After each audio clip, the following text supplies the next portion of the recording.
Príjemný nedeľný večer, poďme sa pozrieť na ďalšie udalosti, ktoré hýbali Slovenskom a svetom. Vítajte pri novinách.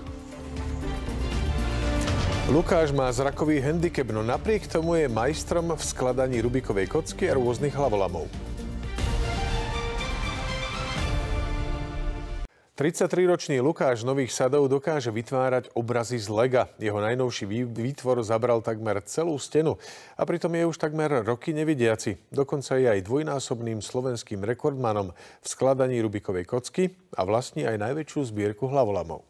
Zrak som začal strácať pred 5 rokmi a v súčasnosti už mám len 10% zraku. Lukáša známa stavebnica uchvátila ešte v čase, keď bol zdravé vidiace dieťa.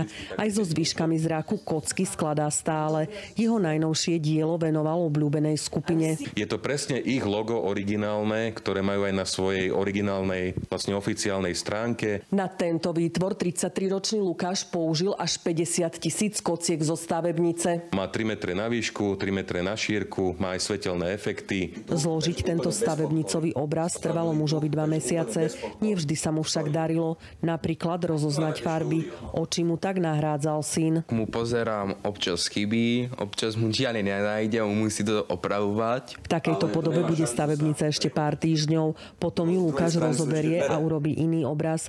Má aj najväčšiu zbierku hlavolamov, s ktorou sa dostal do knihy rekordov. Rekordmanom je aj v rýchlom skladaní Rubikovej kocky ako nevidiaci. Oficiálny rekord je 136 sekúnd, ale v súčasnosti už to dokážem okolo 1 minúty. Rubikovú kocku teraz zamiešame aj my a uvidíme, či ju Lukáš dokáže skutočne zložiť v takom rekordnom čase.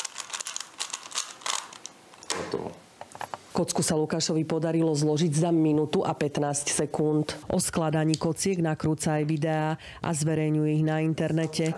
A toto je motto, ktorým sa riadi. Človek dokáže absolútne čokoľvek aj napriek prekážkam alebo handicapom. Diana Pavlisová, televízia Joj.